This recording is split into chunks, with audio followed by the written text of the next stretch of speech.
The invitation sat on my kitchen counter like a coiled snake. Cream cardstock, gold embossing, the kind of expensive stationery that screamed, "We have money and we want you to know it." At the top, in elaborate script, "Michael and Vanessa Thompson request the pleasure of your company." I didn't need to read the rest, I already knew what it said, but it was the handwritten note at the bottom that made my blood run cold. "Claire, would love for you to come celebrate with us. After all, you always said you wanted to be a mother. Guess some dreams just aren't meant for everyone. But come anyway, it'll be wonderful to catch up. M." My hands were shaking, not from sadness, not from the old familiar ache of 7 years of watching pregnancy tests come back negative while my ex-husband told everyone I was broken. No, I was shaking from pure, white-hot rage. Because 3 months ago, Michael stood in front of 50 people at his company's holiday party and announced that our marriage failed because I was reproductively deficient. Those were his exact words, reproductively deficient. Like I was a broken appliance he'd tried to return. What Michael didn't know, what he would never suspect, was that I had proof, medical proof, signed by 3 different doctors, stamped and notarized, sitting in a folder in my safe. Proof that there was nothing wrong with me. There never had been.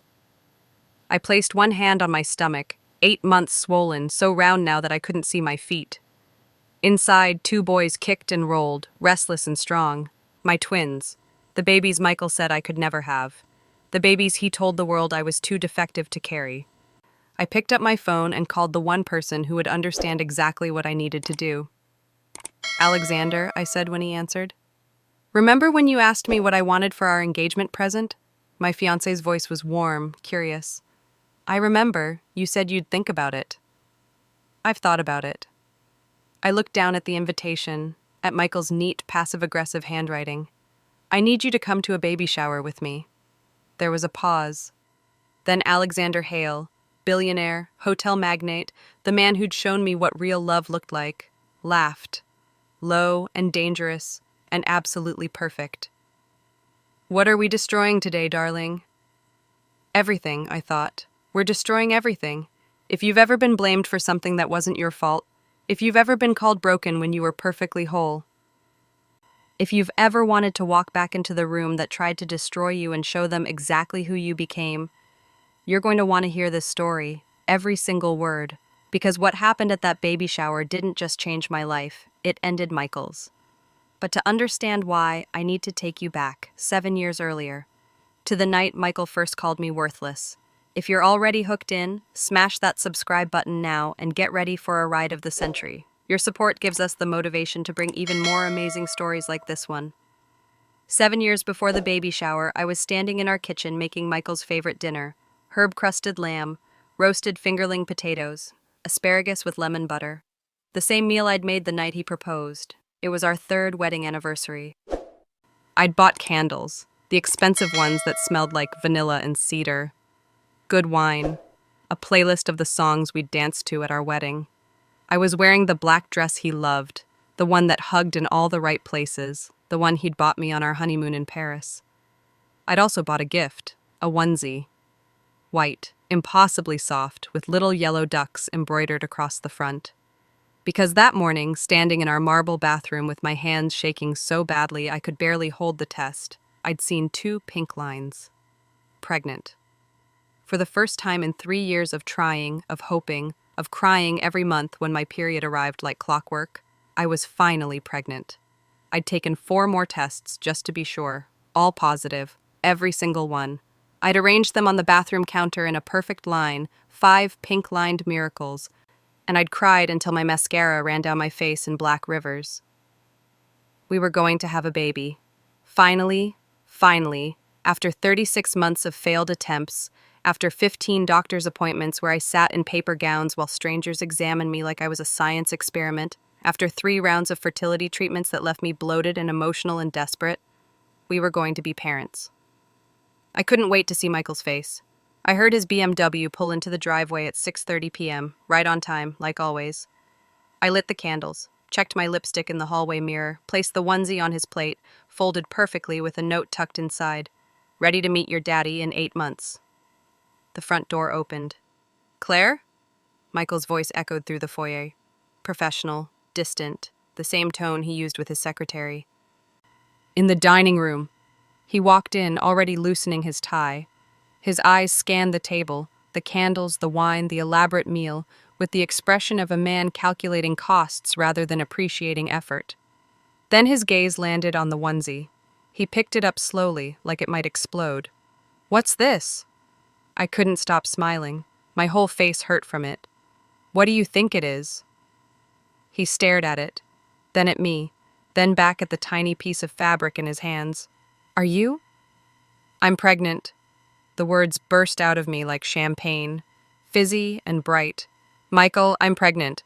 I took 5 tests this morning, all positive. I have a doctor's appointment scheduled for Friday to confirm, but you're sure?" Something in his tone made my smile falter.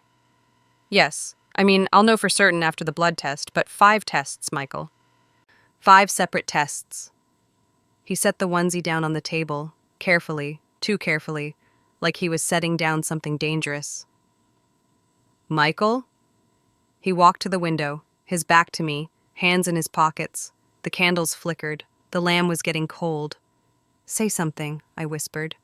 He turned around and his face, God, his face was carved from ice. "I don't believe you." The words hit me like a physical blow. "What?" "You've been saying you'll get pregnant for 3 years, Claire. 3 years of negative tests. 3 years of doctors telling us there's a problem. 3 years of my mother asking me when I'm going to give her grandchildren." His voice was rising now. "And now, conveniently on our anniversary, right when I'm—" He stopped himself. "Right when you're what?" He wouldn't meet my eyes. "Nothing." "Michael, right when you're what?" "It doesn't matter." "It clearly matters. What were you going to say?" He grabbed his briefcase from where he'd dropped it by the door. "I have to go." Go where? It's our anniversary." "I told you I have a late meeting." "You didn't tell me that. This is the first I'm hearing about any meeting." He was already at the door. "Michael, please, the tests are in the bathroom. Come look at them. 5 tests. I'm not lying." "Tests can be wrong, Claire." He opened the door. Cold air rushed in. "You know that better than anyone." My throat tightened. "Why would I lie about this?" "I don't know." He wouldn't look at me. "Maybe because you know I'm tired of waiting. Maybe because you overheard me talking to my mother about other options." The room tilted. The candles blurred. "Other options?" "What other options?" He sighed, like I was exhausting him, like I was a child asking too many questions. "Divorce, Claire." He said it quietly, but each word was a knife sliding between my ribs.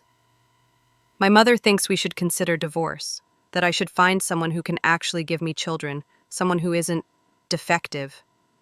The word hung in the air like poison. Defective. I gripped the edge of the table to stay standing. "You've been talking to your mother about divorcing me?" "She's concerned. I'm your wife! And you can't give me a child!" His voice exploded through the room, shattering the careful quiet. "Do you know what it's like, Claire? Do you know what my father says every time I see him? What my brothers say at family dinners? They all have kids, multiple kids. My youngest brother has 3. And I have nothing to show for 7 years of marriage except excuses and negative pregnancy tests. You have me," he laughed. It was the cruelest sound I'd ever heard. "What good is that?" Something inside me cracked. Not broke, cracked.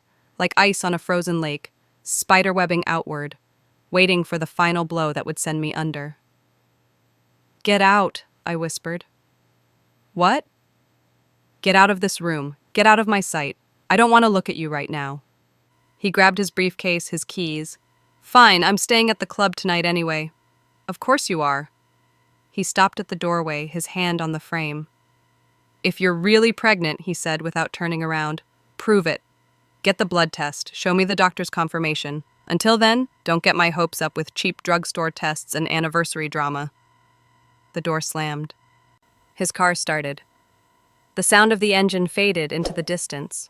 I stood there in my black dress, staring at the cold lamb and the flickering candles and the tiny onesie with its yellow ducks.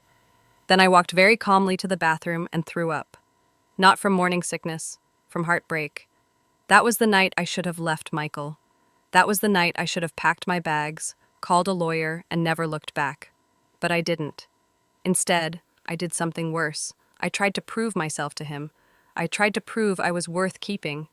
And what I discovered at that doctor's appointment 3 days later, what the blood test revealed. That's when I realized my marriage wasn't just broken. It was built on a lie. Stay with me. Because this is where everything starts to unravel. The blood test confirmed it. I was pregnant. 6 weeks along, Dr. Patricia Nelson smiled warmly as she showed me the results on her computer screen. Congratulations, Mrs. Thompson. Your HCG levels are perfect for 6 weeks. Everything looks exactly as it should. I should have been overjoyed. I should have been calling Michael, texting him the results, maybe even buying a bottle of sparkling cider to celebrate. Instead, I felt sick. Can I ask you something? My voice came out barely above a whisper. Dr. Nelson nodded, her expression shifting to something more serious. Of course. In 3 years of trying, all those tests we did, all those appointments, was there ever a clear answer about why I wasn't getting pregnant? She pulled up my file, scrolled through pages and pages of results, 3 years of medical history. Your records show completely normal hormone levels, she said slowly. Regular ovulation, clear fallopian tubes, healthy uterine lining, normal FSH and AMH levels, good egg quality for your age. She looked up at me. Mrs. Thompson, from a medical standpoint, there's no reason you shouldn't have been able to conceive naturally much sooner than this. The room felt too small, too warm. Then why didn't I? For 3 years, doctor. 3 years of negative tests. Dr. Nelson's expression shifted, careful, cautious. Was your husband tested? He said he was. Do you have copies of his results? I shook my head slowly.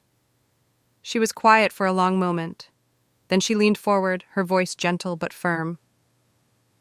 Mrs. Thompson, I'm going to tell you something I probably shouldn't, but I've been doing this for 23 years, and I've seen this pattern too many times to ignore it. What pattern? Men who claim they've been tested but won't show results, who insist the problem must be their wife, who become angry or defensive when fertility specialists suggest comprehensive male factor testing. She paused. Approximately 40% of infertility cases are due to male factors alone. Another 40% are female factors. The remaining 20% are either both partners or unexplained. My hands were shaking in my lap. Are you saying... I'm saying that if your husband never did a complete semen analysis, comprehensive hormone panel, genetic screening, and sperm DNA fragmentation test, then you don't actually know where the issue was. She met my eyes directly. And based on your perfect results, consistently perfect results over 3 years, I would strongly suggest he get properly tested before either of you assumes anything. I walked out of that appointment in a daze, pregnant, healthy, and suddenly, terrifyingly uncertain about everything I'd believed for 3 years. Every time Michael had blamed me, every time his mother had called me worthless, every time I'd cried alone in the bathroom, convinced my body was betraying me. What if it had been him all along? When I got home, Michael was in his study. Our study, technically, though I hadn't been allowed in there for months. He said he needed space to think and freedom to work without distractions. I knocked on the heavy oak door. I'm working. His voice was muffled, irritated. Michael, please, it's important. A heavy sigh. Then footsteps. The door opened a crack. What? I got the blood test results. His expression changed, shifted into something I couldn't quite read. And? I'm pregnant. 6 weeks. The doctor confirmed it. My HCG levels are exactly where they should be. For a moment, just one brief, beautiful moment, his face softened. His shoulders dropped. His eyes got almost warm. You're sure? Completely sure. The blood test doesn't lie. He nodded slowly. Then he did something that shocked me. He stepped forward and hugged me. Not a passionate embrace, not the jumping up and down excitement I'd dreamed about, just a quiet, tight hug that lasted maybe 5 seconds. His cologne filled my nose, the expensive one I'd bought him for Christmas. Okay, he said into my hair. Okay, that's good news, Claire. I pulled back to look at him, to search his face for real happiness, real excitement. Just good? What do you want me to say? He released me, stepped back. I'm processing. I want you to be happy. I want you to be excited that we're finally going to have a baby. I am happy. But his voice was flat, distant, like he was reading from a script. I just need time to adjust to the idea. Michael, the doctor said something else. His expression closed off immediately, like shutters slamming over windows. What? I chose my words carefully. She said that all my tests over the past 3 years have been completely normal, that there's no medical reason I shouldn't have been able to get pregnant sooner.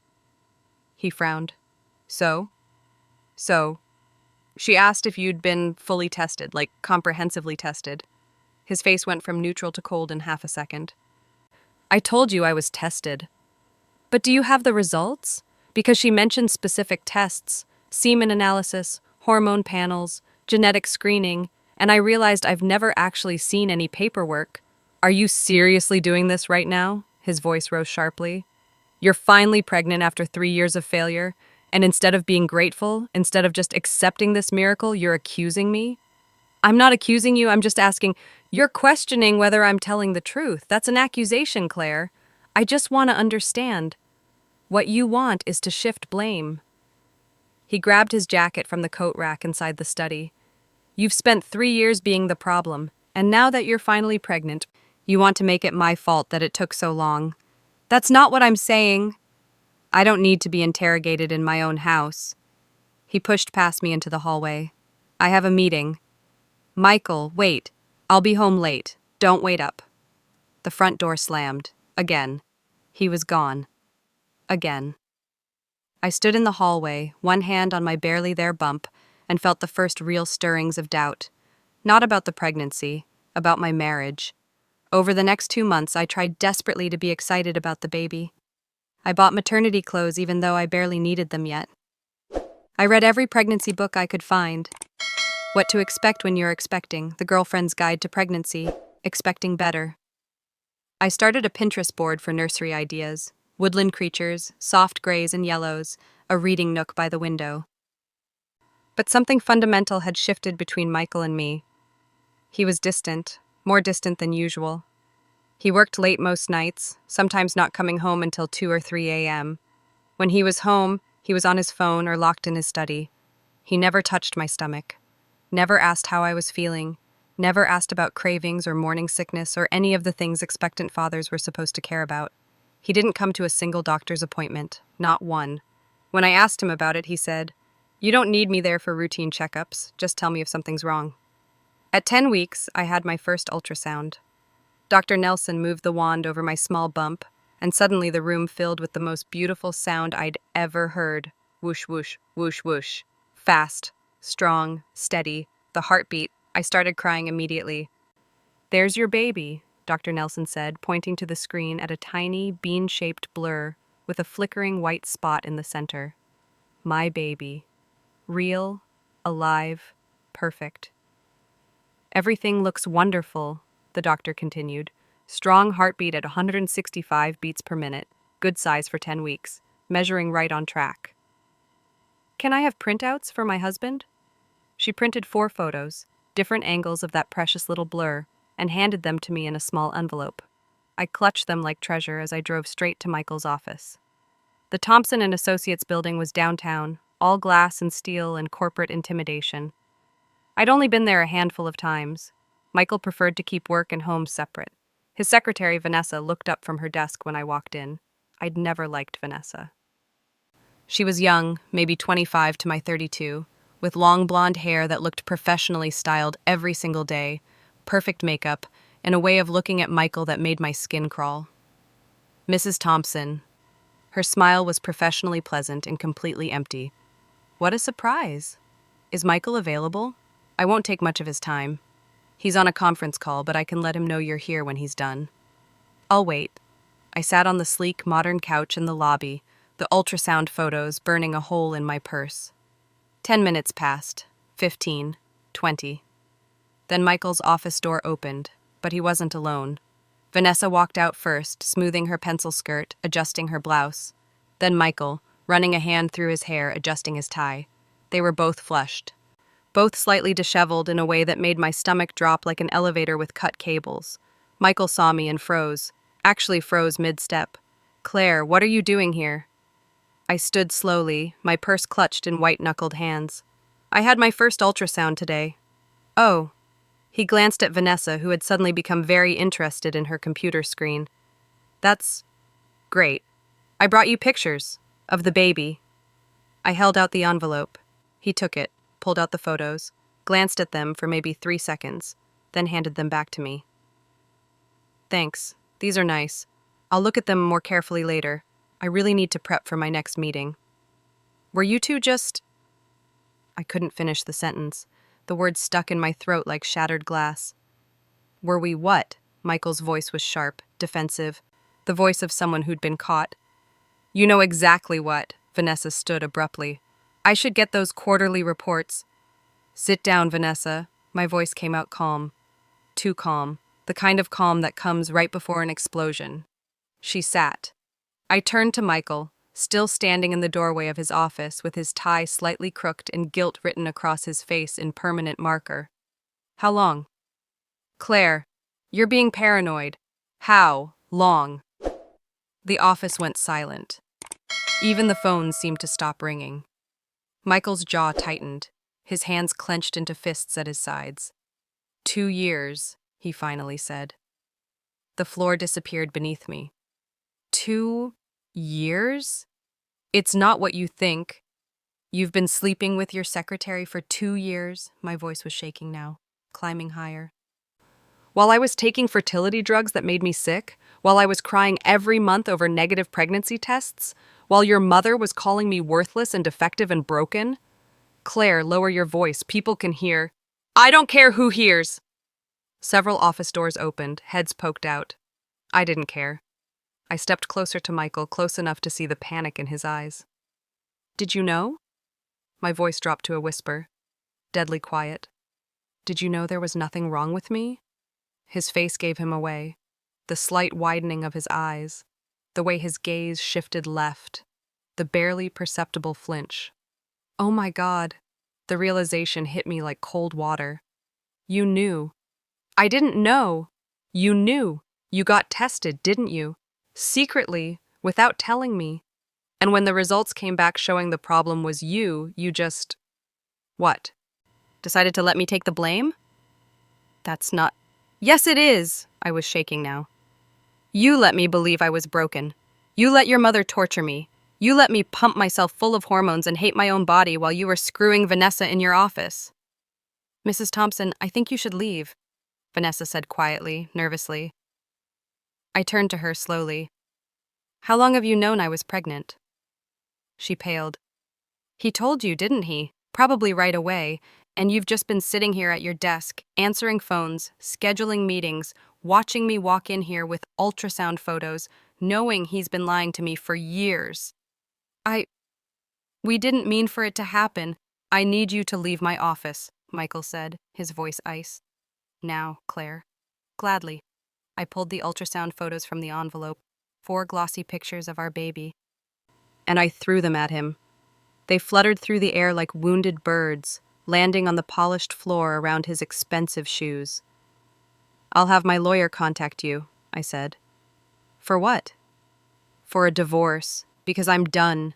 I'm done being blamed for your failures. I'm done being the scapegoat for your insecurities. I'm done pretending this marriage is anything other than you destroying me piece by piece so you don't have to face the truth about yourself.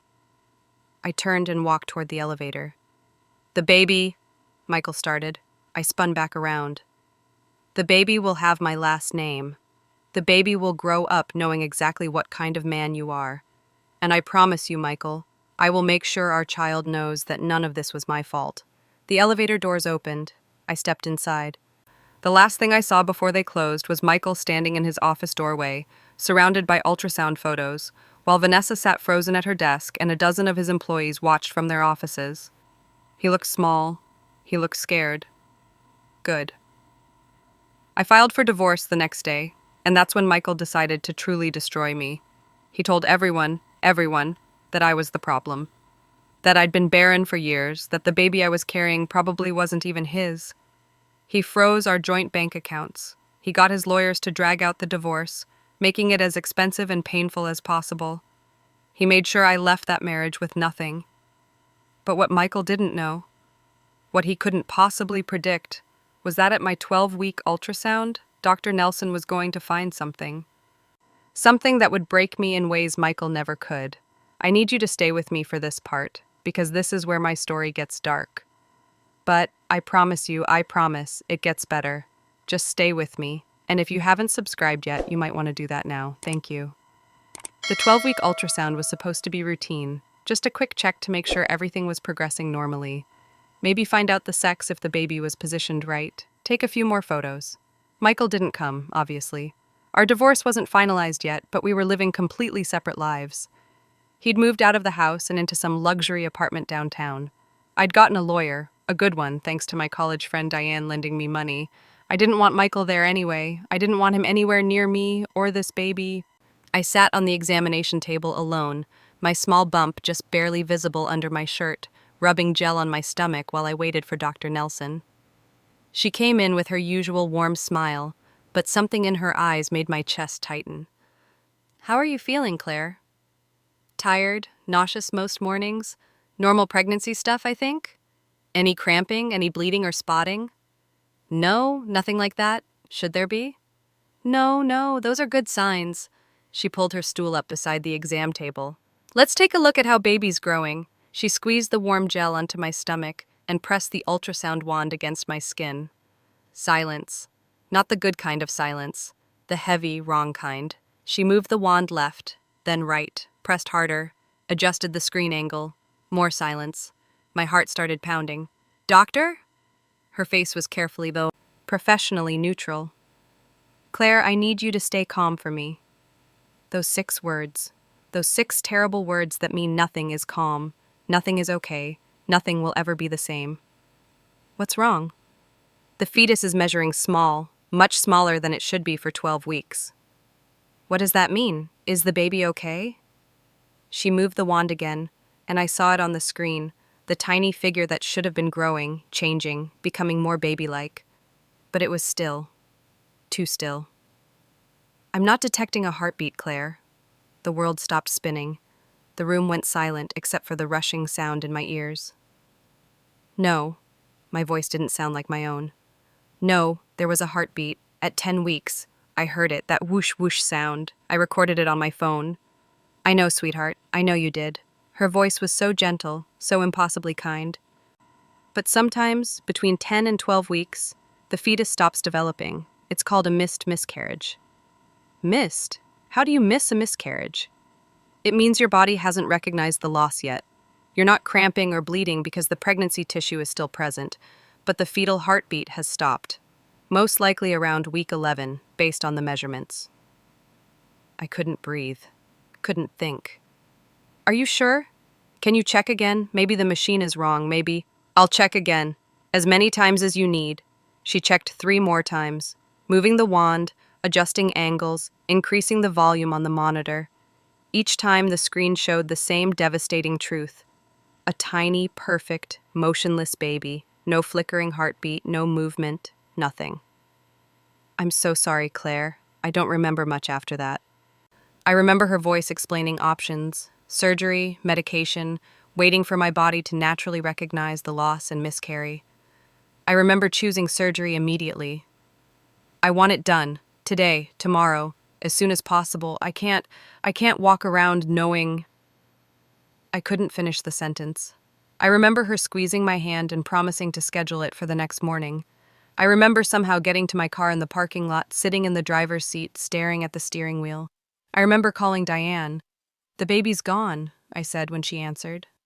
"What?" "The baby. There's no heartbeat. It's gone." "Where are you?" "The clinic parking lot." "Don't move. I'm coming to get you right now." She was there in 15 minutes, leaving her shift at the hospital early, still wearing her scrubs. She drove me back to her apartment where I'd been staying since leaving Michael. She held me while I sobbed on her couch. She made tea I didn't drink and brought me tissues I soaked through. She didn't say everything happens for a reason, or at least it was early, or any of the terrible, well-meaning things people say. She just stayed. The surgery was the next morning. They called it a DNC, dilation and curettage, clinical words for removing the baby that had died inside me. I went under anesthesia holding Diane's hand. When I woke up, I was empty, not just physically, completely, devastatingly empty. I don't know who told Michael. Maybe the hospital called him since we were still legally married. Maybe his lawyer informed him. But that night, after the surgery, after I'd been sent home with pain medication and a follow-up appointment card and instructions to take it easy for a few days, he showed up at Diane's apartment. He knocked at 9 p.m. Diane answered, her face immediately hardening. "What do you want?" "I heard about the baby. I need to talk to Claire." "She doesn't want to see you." "It was my child, too." I was on the couch, wrapped in a blanket, staring at the wall, empty. "Let him in," I said quietly. "Claire?" "Just let him in, it's fine."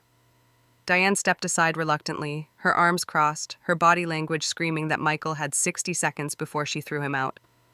Michael walked in still wearing his work suit, still looking polished and professional and completely untouched by any of this. He stood in the middle of Diane's small living room, hands in his pockets, bound, and said, "I'm sorry." I didn't respond, didn't even look at him. "About the miscarriage. I'm sorry that happened." "Are you?" My voice came out flat, dead. "Are you sorry it happened? Or are you relieved you don't have to deal with a baby and a divorce at the same time?" "That's not fair." I finally turned to look at him. "Not fair? You were cheating on me for 2 years. You were going to divorce me anyway. You told everyone I was defective. And now the baby that would have tied us together forever is gone. So tell me, Michael, are you really sorry?" His jaw tightened. "I came here to offer support. I don't want your support. Claire, I want you to leave. I want you to go back to Vanessa and your apartment and your perfect life where you get to be the victim of the barren wife. I want you to leave me alone. We need to discuss the divorce proceedings. Tell your lawyer to send the papers. I'll sign whatever you want. I don't want the house. I don't want your money. I don't want anything that reminds me of you." He looked at me for a long moment. Then he said, "I'll have my lawyer expedite everything." "Good. For what it's worth," he added, "I did want this baby." "No." I pulled the blanket tighter around myself. "You wanted proof that you weren't the problem. You wanted a baby so you could tell yourself the fertility issues were all me, but you never wanted a child with me. You just wanted to not be the failure." His face went red. "That's not—" "Get out, Michael." I tried to. "Get out!" Diane stepped between us. "You heard her. Leave. Now." Michael looked at me one last time, opened his mouth like he wanted to say something else, then closed it. He left. Diane locked the door behind him and came to sit beside me. "I'm so sorry, honey." "I lost my baby," I whispered. "I know. And my marriage. I know. And I have nothing left." She squeezed my hand hard. "That's where you're wrong. You have yourself, and that's more than he deserves to have." The divorce was finalized 3 months later. Michael's lawyers made sure I got exactly what I'd asked for. Nothing. No alimony. No share of the house we'd bought together. No portion of our joint savings account. Just my maiden name back, Claire Morrison instead of Claire Thompson, and a clean legal break. In the courtroom, Michael's lawyer actually said, "My client has been more than generous considering Mrs. Thompson's failure to fulfill her duties as a wife." My lawyer objected, but the damage was done. I walked out of that courthouse with $5,000 in my checking account, 2 suitcases of clothes, and my dignity hanging by the thinnest thread. I moved into a tiny studio apartment on the east side of the city. 400 square feet, a Murphy bed, a kitchen the size of a closet. It cost half my monthly income from the small marketing firm where I'd gotten a job, but it was mine. Diane wouldn't let me drown. She came over twice a week with groceries. She forced me to leave the apartment, to shower, to eat actual meals instead of cereal for dinner. And one morning, about 6 months after the divorce was finalized, she said, "You're seeing a doctor today." "Diane, I can't afford. I have a friend at the reproductive health clinic, Dr. Sarah Zach. She owes me a favor. She'll do a full workup for free. I don't need—" Yes, you do. You need to know the truth, not Michael's version, not his mother's version, the actual medical truth about your body. She drove me there herself. Dr. Sarah Zach was in her early 50s, with kind eyes behind wire-rimmed glasses and a no-nonsense attitude that immediately made me feel safe. Tell me everything, she said after I sat down in her office. So I did. 3 years of trying with Michael, the negative tests, the fertility treatments, the unexpected pregnancy, the affair revelation, the miscarriage. She listened without interrupting, taking notes on her tablet. When I finished, she said, I want to run a complete panel. Hormones, ovarian reserve, uterine health, genetic factors, everything. Will it hurt? Some blood draws. An ultrasound. Nothing invasive. And I need you to hear this, Claire. Whatever we find, it's just information. It's not a judgment. The test took 3 weeks. 3 weeks of waiting, of trying not to hope, of preparing myself for confirmation that yes, I really was the problem. Michael had been right all along. When the results came back, Dr. Zach called me into her office personally. Claire, she pulled up charts on her computer. I've reviewed everything thoroughly, multiple times. My hands were clenched so tightly in my lap that my nails dug crescents into my palms. There is nothing wrong with you. I blinked. What? Your hormone levels are perfect. Your ovarian reserve is excellent, actually better than average for 33. Your uterine lining is healthy. Your genetic screening came back completely clear. You are fully capable of conceiving and carrying a pregnancy to term. The room started spinning. But I couldn't get pregnant for 3 years. That's what I want to talk to you about. She turned the computer screen so I could see the charts. Fertility isn't just about one person, it's about both partners. Statistically, in cases where couples can't conceive, 40% of the time it's male factor infertility. Another 40% is female factor, and 20% is either both or unexplained. Michael said he was tested. Did you ever see his results? No. Dr. Zach nodded slowly. Claire, I'm going to be direct with you. Based on your perfect results, and I mean perfect, your body is functioning exactly as it should if you couldn't get pregnant during your marriage. The issue was statistically most likely with your ex-husband. But I did get pregnant eventually. Yes, which tells me one of 2 possibilities. She ticked them off on her fingers. Either he has borderline fertility issues and you finally succeeded against the odds, or what? Or that pregnancy wasn't his. My blood ran cold. I never cheated. I would never. I'm not suggesting infidelity, but I need to ask, did you have any fertility treatments near the time of conception? IUI, IVF, anything where... No, nothing like that. Dr. Zach sat back. Then it was his baby, and he has fertility issues he either doesn't know about or refuses to acknowledge. She printed everything, every test result, every chart, every doctor's note. She handed me a folder thick with medical proof. Keep these somewhere safe, she said. Not because you need to prove anything to anyone, but because you deserve to know the truth about your own body. I held that folder like it was made of gold, like it was a weapon, like it was redemption printed on medical letterhead. Thank you, I whispered. Claire. Dr. Zach touched my shoulder gently. You are not broken. You never were. And when you're ready, if you choose to be, you will make an excellent mother. I walked out of that clinic into the bright afternoon sunshine. I sat in my car in the parking lot, opened the folder, and read every single page. Every test result that said normal. Every note that said healthy. Every conclusion that said no abnormalities detected. And then I cried. Not from sadness this time, from rage that had been building for 7 years. From relief that felt like breaking through the surface of water after drowning. From hope that maybe, just maybe, I could have a future that didn't involve hating my own body. I kept those medical records in a safe place, in a locked box under my bed. And I made myself a promise. I would never let another man make me feel worthless again. I would never apologize for my body again. I would never, ever let someone's insecurity become my identity. For the next 1.5 years, I focused on rebuilding my life. I got promoted at my marketing firm, twice. I moved into a better apartment with actual sunlight. I started therapy to work through the trauma of my marriage. I even started dating again, casually, carefully, never getting too attached. And then, on a random Tuesday morning in March, I met the man who would change everything, Alexander Hale. And when I tell you that meeting him was like stepping out of darkness into sunlight, that's not poetry. That's exactly what it felt like. But here's what made it different. I wasn't looking for a billionaire. I wasn't looking for anyone. I was just trying to do my job. And what happened next? How we met? Why he fell in love with me?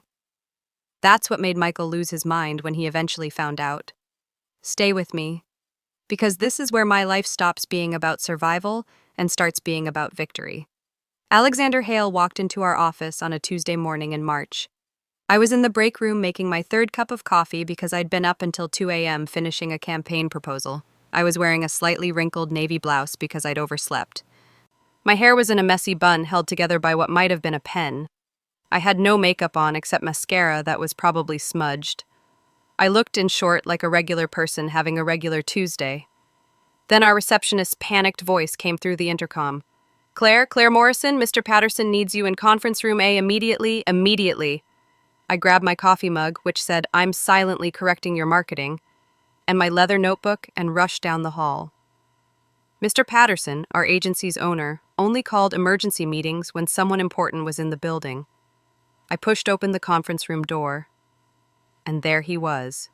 Alexander Hale sat at the head of our table, wearing a charcoal gray suit that probably cost more than my car. He had dark hair with just a hint of silver at the temples. Sharp features, high cheekbones, strong jaw, and eyes that were such a dark brown they were almost black. He was looking at something on his phone when I walked in. Then he looked up, and I swear to God something in the room shifted. The air changed. The temperature dropped or rose or did something that made my skin prickle. Mr. Hale, Mr. Patterson practically squeaked, jumping to his feet. This is Claire Morrison, our senior account manager and lead strategist. Claire, this is Alexander Hale. He's the CEO of Hale Hospitality Group. I knew the name. Everyone in marketing knew the name. Hale Hospitality owned 53 luxury hotels and resorts across the US, Europe, and Asia. Forbes estimated his personal net worth at $2.3 billion, and he was sitting in our tiny marketing agency's conference room that had water stains on the ceiling tiles. Ms. Morrison. He stood and extended his hand across the table. I shook it. His grip was firm, warm, and lasted exactly the professional amount of time. Mr. Hale, it's a pleasure to meet you. Please call me Alexander. He smiled, and I understood immediately why he was successful. The smile was genuine, disarming, the kind that made you want to trust him. I've heard excellent things about your work. Have you? I set my coffee mug down, suddenly very aware that it had a sarcastic slogan on it. You handled the Riverside Hotel campaign last year, correct? Yes, that was one of mine. 40% increase in direct bookings over 6 months. 67% increase in social media engagement. Revenue up by $2.1 million in the first year. He rattled off the numbers like he'd memorized them. That's not just impressive, Ms. Morrison. That's exceptional. I blinked. You know the specific metrics of a regional hotel campaign? I make it my business to know who the best marketers are. He gestured to the chair beside him, not across from him, but beside him. Please sit. I'd like to discuss a project. I sat, acutely aware that Mr. Patterson was practically vibrating with barely contained excitement. Alexander slid a folder across the table. I'm launching a new hotel brand, he said. Luxury eco-resorts for wealthy millennials and Gen Z travelers who want sustainability without sacrificing comfort. Think solar-powered infinity pools, farm-to-table restaurants with Michelin-quality food, zero-waste spas, guided hikes with conservation experts. I opened the folder. Renderings of gorgeous properties, market research, competitive analysis. This is ambitious, I said carefully. It needs to be. The luxury travel market is saturated. I need something that stands out. You need more than marketing, I said, studying the renderings. You need a complete brand identity. Story, voice, visual language, customer journey mapping, influencer strategy, content pipeline, social media architecture. Exactly. He leaned back. That's why I'm here. Mr. Hale, our agency is small. We're good, but we've never handled something at this scale. A project like this typically goes to agencies 10 times our size with international reach and junior staff who've never run a campaign independently," he interrupted. "Account managers who hand everything off to associates. CEOs who golf with clients instead of working with them." He leaned forward, elbows on the table. "I don't need a big agency, Ms. Morrison. I need someone who will care about this project as much as I do. Someone brilliant who isn't afraid to tell me when my ideas are terrible. Someone who'll fight for the work instead of just taking my money." I couldn't help smiling. "You think some of your ideas are terrible?" "I know some of my ideas are terrible." His eyes crinkled at the corners. "Last week I suggested we name the brand Ecolux, and my VP of marketing laughed for 5 minutes straight." "Your VP was right, that's awful." Mr. Patterson made a strangled choking sound, but Alexander laughed, a real laugh, deep and genuine. "See, that's what I need. Someone who'll tell me the truth." He looked directly at me. "So, Ms. Morrison, are you interested in this project?" I should have said yes immediately. It was the opportunity of a lifetime, career-making, life-changing. But something made me pause. Maybe it was the 3 years I'd spent with Michael, learning that some opportunities came with hidden costs. Maybe it was therapy teaching me to trust my instincts. Whatever it was, I heard myself say, "Can I be completely honest with you? Please. I need to know this is real. I've worked with wealthy clients before who promise massive projects, string us along for months, then disappear, or hand everything to their nephew who does social media. If I'm going to commit to this, if my team is going to commit, I need to know you're serious." Mr. Patterson looked like he was having a heart attack, but Alexander pulled out his phone, typed something, and turned the screen to face me.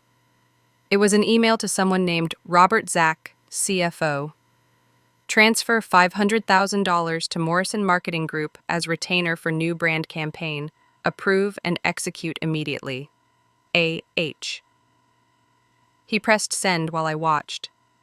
"Will that suffice?" he asked quietly. I stared at the screen. $500,000 for a retainer. That's substantial. And there's triple that available for the full campaign if we're successful, plus performance bonuses tied to booking metrics. He set his phone down. "So I'll ask again, Ms. Morrison, are you in?" I looked at him, really looked at him, not at his expensive suit or his obviously custom shoes or the watch on his wrist that was definitely worth more than my annual salary. I looked at his face, at the intelligence in his eyes, at the slight smile that said he knew exactly how crazy this was and was enjoying my reaction, at the way he'd sought out our small agency instead of going to the obvious choices. This man was serious. This man did his homework. This man didn't play games. "I'm in," I said. His smile widened into something that made my stomach flip. "Excellent." He stood, extending his hand again. "I'll have my assistant send over the complete project brief, competitive analysis, and market research by end of day. Can we meet next week, say Tuesday at 2 p.m., to discuss your initial strategic direction?" "Of course. My office or yours? Wherever you prefer." "Yours," he said immediately. "I want to see where the magic happens." We shook hands again. This time, his grip lingered just a fraction of a second longer than strictly professional. Or maybe I imagined it. "I have a feeling this is going to be a very successful partnership, Claire." Not Miss Morrison. Claire. He left, taking all the oxygen in the room with him. Mr. Patterson grabbed my shoulders the second the door closed. "Do you understand what just happened? I think I just landed us the biggest client we've ever had. You just landed Alexander Hale. Do you know what this means for our agency, for your career, for—" "Claire, are you listening?" I was staring at the door Alexander had just walked through. This is life-changing. I know. But I was thinking about something else, about the way Alexander had smiled, about how he'd done his research on me specifically, about how he'd called me Claire at the end, not Ms. Morrison. "Stop it," I told myself. "He's a client, a billionaire client. This is professional. Keep it professional." But my hand still tingled where he'd held it. Over the next 3 months, Alexander and I met twice a week, sometimes at my office, sometimes at his, a corner office on the 42nd floor with views of the entire city. sometimes over coffee at the cafe between our buildings. He was demanding but fair. He had strong opinions but listened to mine. He pushed me to think bigger, bolder, stranger. Don't give me safe ideas, he'd say. Give me something that makes people stop scrolling and start feeling. So I did. I pitched campaigns that were weird, risky, creative, and he loved every single one. But something else was happening, something neither of us acknowledged. Our meetings started lasting longer. 2 hours, 3 hours. Once, we worked until midnight finalizing a social media strategy, and he ordered Thai food to his office. We ate pad Thai straight from takeout containers, sitting on his office floor, laughing about terrible marketing campaigns we'd seen. And that's when I knew. I was falling for him. Stay with me, because what happens next, how we went from professional to personal, that's the part that made Michael absolutely insane when he found out. It was a Wednesday night in June, 3 months into the campaign. We were in Alexander's office finalizing the influencer partnership strategy, and it was not going well. We can't partner with Sophia Zach, I said for the third time. Her audience is wrong for the brand. She has 4.2 million followers, of teenagers who can't afford a $600 per night hotel room. Alexander, follower count doesn't matter if the followers aren't your target demographic. Then who do you suggest?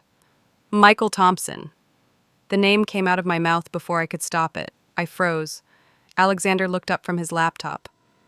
Did you just suggest we partner with someone named Michael? No, I was thinking of...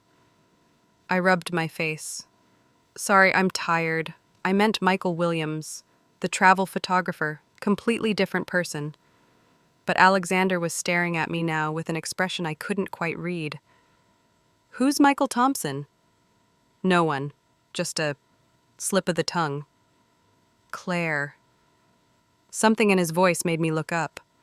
You just went completely pale when you said that name. Who is he? I set down my pen. We'd been working together for 3 months, and I'd been so careful, so professional, never mentioning my divorce, my past, any of it. But apparently my subconscious had other ideas. He's my ex-husband. Alexander sat back in his chair. You were married. For 7 years. Divorced 2 years ago. You never mentioned it. You never asked. Fair point. He was quiet for a moment, then. Do you want to take a break? Get some food? Alexander, we need to finish. We need to eat. There's a great Thai place that delivers, unless you're sick of Thai food, in which case we can... Thai is fine. He ordered enough food for 4 people. We ate it sitting on the floor of his office with the city lights twinkling 42 stories below. And for some reason, maybe exhaustion, maybe the intimacy of the late hour, maybe just because I was tired of carrying the weight alone, I told him everything. The 3 years of infertility, Michael's affair, the pregnancy and miscarriage, the medical records proving I was never the problem, all of it. Alexander listened without interrupting. When I finished, he was quiet for a long moment. Then he said, "Thank you for trusting me with that. Not I'm so sorry. Not, that must have been hard. Just thank you." Most people don't know what to say, I said quietly, because there's nothing to say that makes it better. He set down his chopsticks. But I want you to know that whatever that man told you about yourself, none of it was true. How would you know? Because I've spent 3 months working with you. He met my eyes directly. You're brilliant. You're creative. You fight for what you believe in. You tell me when I'm wrong. You make me laugh. And anyone who couldn't see that wasn't looking. My throat tightened. Alexander, I'm not trying to make you uncomfortable. I just think you should know that from where I'm sitting, you're pretty extraordinary. We looked at each other. The office was quiet except for the soft hum of the air conditioning. And then my phone buzzed. Text from Diane. Still at work? Girl, go home. The moment broke. I checked the time. 11:47 p.m. I should go, I said, starting to gather the takeout containers. Leave them. The cleaning crew will get them. Are you sure? Claire. He stood, offered his hand to help me up. I'm sure. I took his hand. He pulled me to my feet, and for just a second, maybe 2, we stood there, hands still clasped, closer than we'd ever been. Same time Friday? I asked. Actually, he released my hand. I have a question. Okay. Would you have dinner with me? Not a work dinner, a real dinner. Just us. My heart stopped. Alexander, I don't think that's a good idea. Why not? Because you're my client. This is a professional relationship. If we complicate it, I know this complicates things. He ran a hand through his hair. Believe me, I know. I spent 3 months trying to ignore this, trying to stay professional, trying to convince myself you were just exceptionally good at your job, and that's why I looked forward to our meetings. Alexander, but I can't stop thinking about you, Claire. And I need to know if you feel the same, or if I should bury this and keep things strictly business. I should have said we needed to stay professional. I should have reminded him about the power dynamics, the client relationship, all the very good reasons this was a bad idea. But when I looked at him, at this brilliant, kind, frustratingly perfect man who'd listened to my darkest story without flinching, I couldn't lie. I feel the same, I whispered. His smile was like sunrise. Then have dinner with me. One dinner. If it's terrible, we go back to being professional. If it's not, then we figure it out together. That dinner turned into a second date, then a third, then 6 months of the most intense, complicated, beautiful relationship of my life. Alexander was everything Michael wasn't. He asked about my day and actually listened to the answer. He remembered tiny details, that I liked my coffee with oat milk, that I was allergic to shellfish, that I called my mom every Sunday. He made me laugh until my sides hurt. He never made me feel small or broken or less than. When I told him about the medical records I kept in my apartment, the proof that I'd never been the problem, he didn't minimize it. He said, "Do you want me to destroy that man? Because I have lawyers who could make his life very difficult." I'd laughed, but he was completely serious. I appreciate that, but I don't need you to destroy him. I just need you to be here. I'm here. I'm not going anywhere. And he wasn't. 6 months into dating, something happened that I never expected, something that would change everything. I woke up one morning feeling nauseous. At first, I blamed the sushi from the night before, but when the nausea continued for 3 days straight, when my period was 2 weeks late, when my breasts felt tender and my body felt different in a way I remembered, I knew. I bought a pregnancy test on my way home from work. Smuggled it into my apartment like contraband.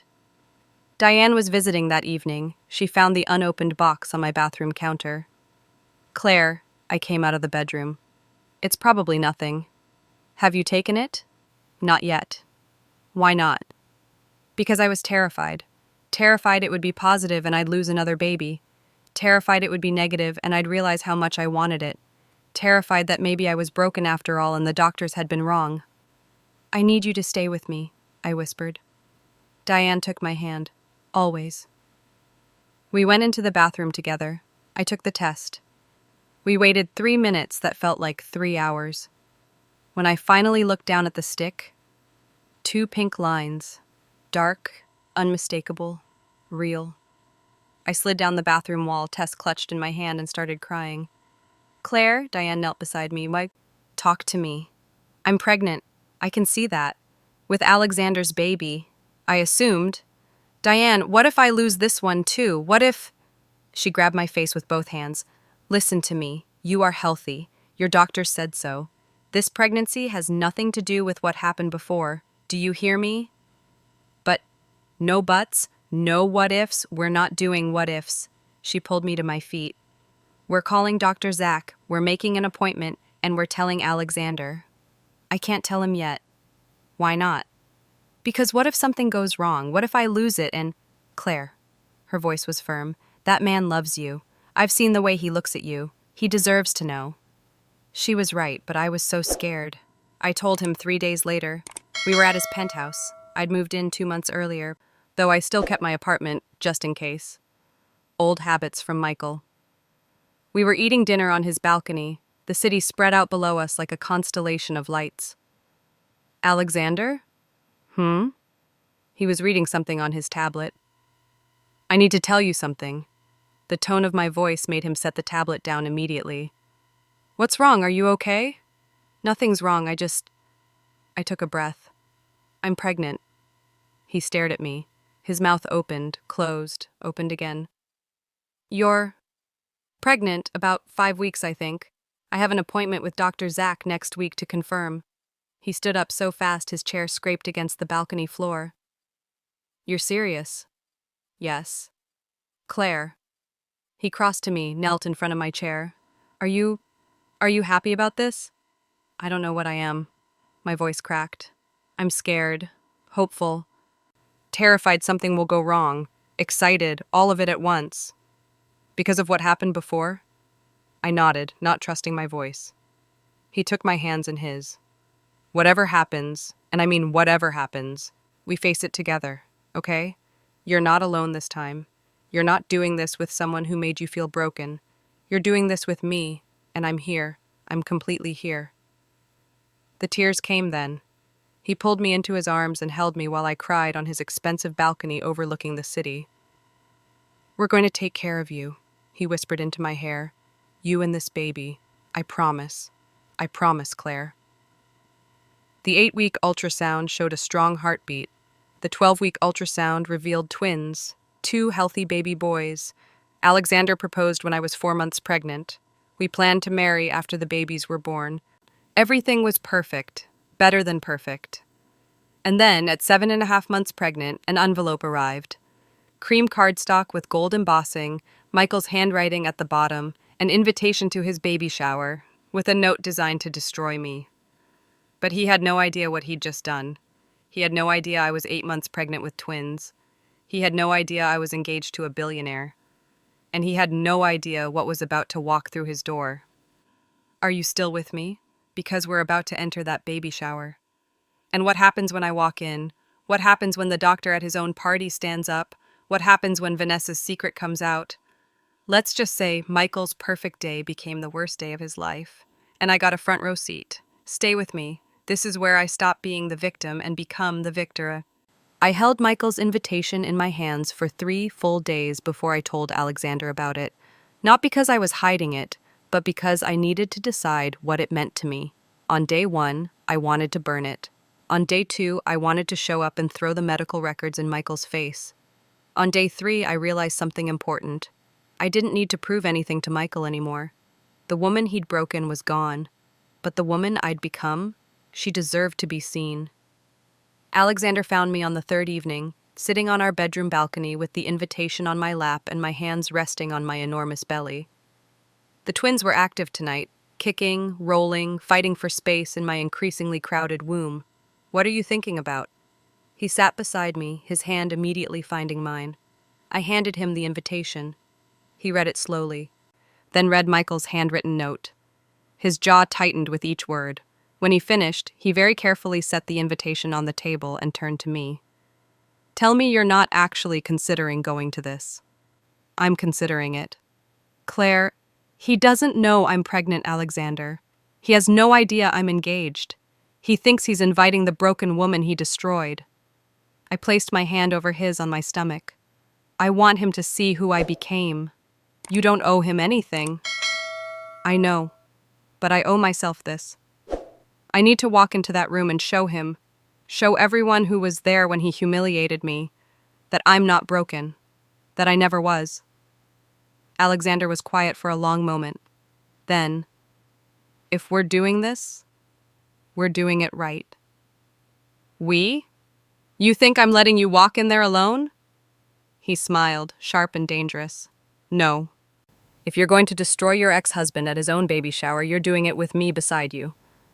What are we destroying today, darling? I quoted his words back to him. His smile widened. Everything. We spent the next 2 weeks planning.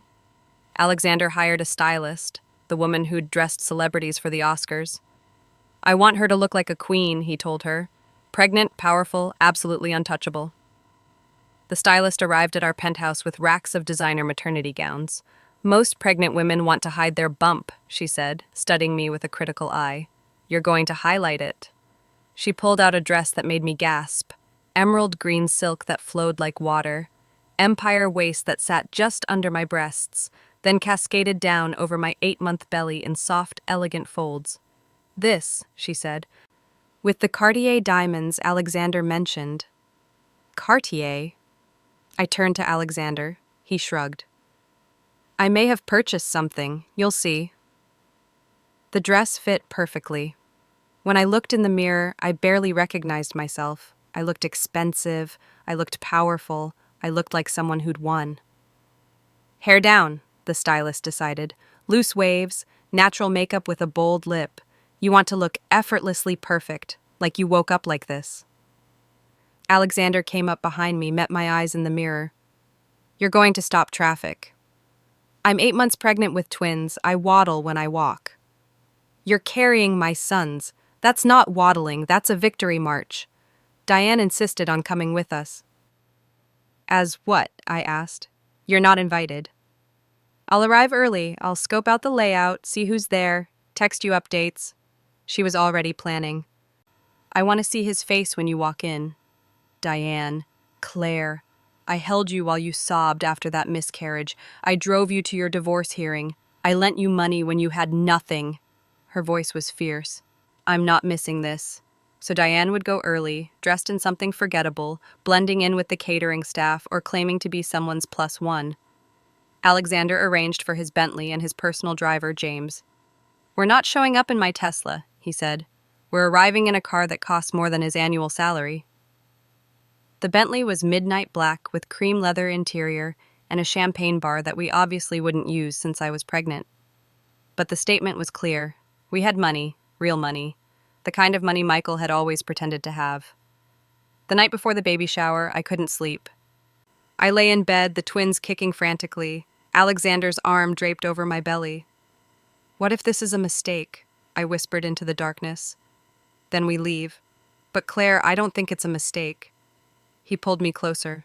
You're not going there to gloat. You're going there to exist, to show up as your whole, healed self. There's nothing wrong with that.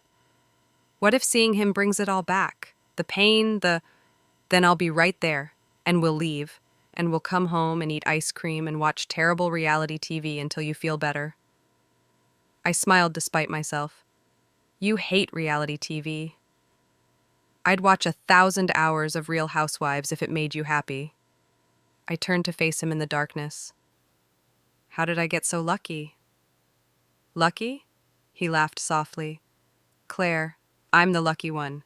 You're brilliant and strong, and you're carrying my children. I wake up every day wondering what I did to deserve you. You saw me when I couldn't see myself. Because you're impossible to miss. The morning of the baby shower, I woke up to a box on my nightstand. Tiffany blue. I opened it.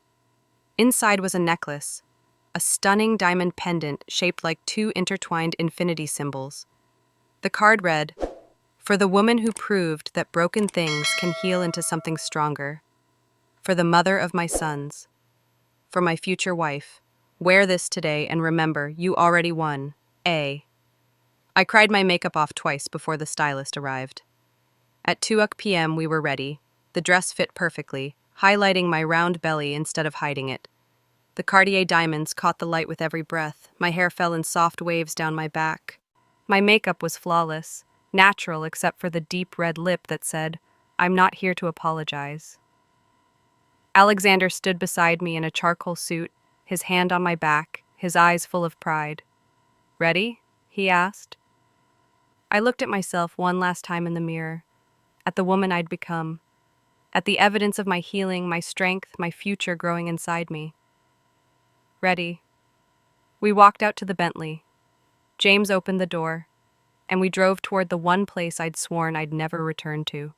Michael's parents' estate. Stay with me, because what happens next, what happens when I walk through those doors, that's when everything Michael built comes crashing down. The estate looked exactly as I remembered. Sprawling mansion with white columns, perfectly manicured gardens, circular driveway with a marble fountain. Michael's parents had bought it 30 years ago when his father's tech company went public. It was the kind of old money that screamed, "We've been wealthy for generations," even though they'd only been rich for 3 decades. Cars lined the driveway, Mercedes, BMWs, a few Teslas. Rich people who thought they were wealthy. Our Bentley rolled past them all like a shark among minnows. I could see the party in the backyard through the open gates. Blue and white balloons, long tables covered in gifts, at least 75 people milling around in cocktail attire. Diane had texted 15 minutes ago. Just arrived, blended in with the catering staff. Michael is near the gift table. Vanessa looks very pregnant and very uncomfortable. His mother is holding court by the dessert table. I'll signal you when you're walking up. James pulled up to the front entrance. The valet's eyes widened when he saw the Bentley. Alexander got out first, buttoned his jacket, then came around to open my door. He offered his hand. I took it and stepped out into the afternoon sunlight. Conversations near the front entrance stopped mid-sentence. A woman in a pink dress actually dropped her champagne flute. I smoothed my emerald dress over my belly and took Alexander's arm. "Shall we?" he murmured. "Let's." We walked up the stone steps, through the massive oak doors, into the foyer where I'd stood so many times before, usually being criticized by Michael's mother for something. A young woman with a clipboard approached us nervously. Excuse me, are you on the guest list?" "Claire Morrison," I said clearly. "I believe I was invited." She scanned her list, found my name, went pale. Oh, yes, you're on the list. The party is through the house, out the back doors. I know where it is. I used to live here." Her eyes went impossibly wider. We walked through the house, past the living room where Michael's mother had told me I was a disappointment to the family line, past the dining room where Michael had announced at a dinner party that we were still working on having kids, code for "my wife is defective," past the study where his father had suggested I see a fertility specialist before it's too late. Every room held a memory of being made to feel small. But I wasn't small anymore. I was 8 months pregnant with twins. I was engaged to a billionaire. And I was about to walk into Michael Thompson's baby shower like a fucking queen.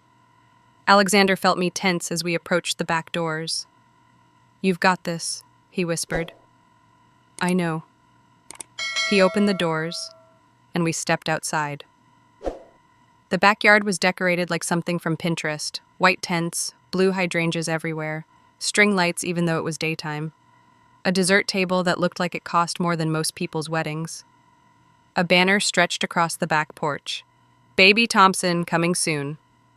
75 people in expensive clothes, drinking expensive wine, celebrating Michael's upcoming fatherhood. No one noticed us at first. We stood at the top of the porch steps, backlit by the house. Then Diane, standing near the catering station, caught my eye and nodded. "Showtime." I started down the steps. My heels clicked on the stone. The conversation nearest us stopped, then the next group, then the next. Like dominoes falling, the party went silent. People turned. Someone gasped. "Is that... Oh my God. She's pregnant. Who's the man?" And then Michael saw me. He was standing near the gift table, his arm around a very pregnant blonde woman who had to be Vanessa. His face went completely white. The champagne glass in his hand actually slipped, would have fallen if Vanessa hadn't caught it.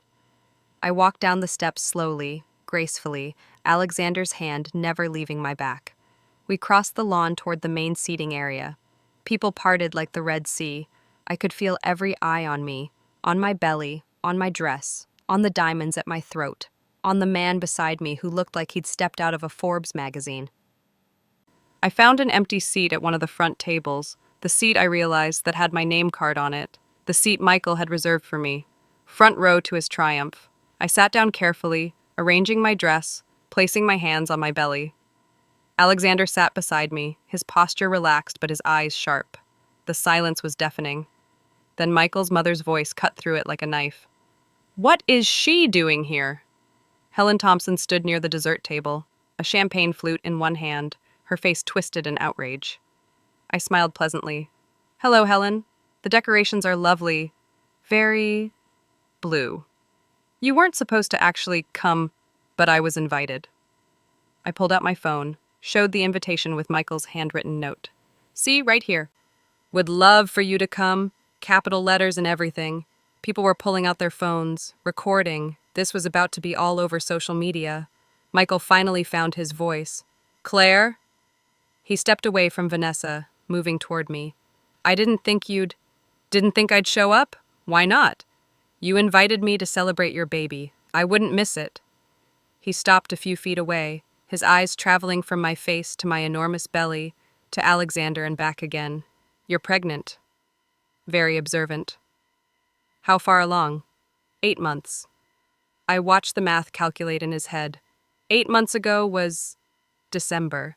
He'd sent out the baby shower invitations in November, which meant when he invited me I was already pregnant, but he didn't know. He'd had no idea. "Who's the father?" His voice came out strangled. Alexander stood smoothly. "I am. Alexander Hale." He extended his hand with perfect corporate politeness. "You must be Michael. I've heard so much about you." The crowd murmured. Someone whispered loudly, "Did he say Hale? Like Hale Hotels?" Michael stared at Alexander's hand like it was a snake. You're dating Claire?" "Engaged, actually." Alexander's smile was friendly, but his eyes were steel. "We're getting married after the boys are born." "Boys?" "Twins," I said softly. "We're having twin boys." The color drained from Michael's face completely. Vanessa, still standing near the gift table, made a small sound.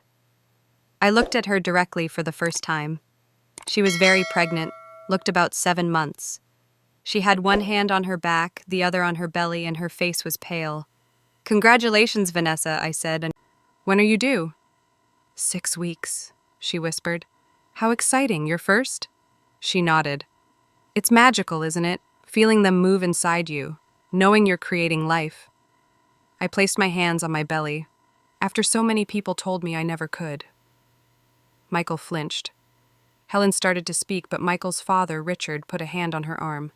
He was watching me with an expression I couldn't quite read. "Claire," Richard said carefully, "it's good to see you looking well." "Thank you, Richard.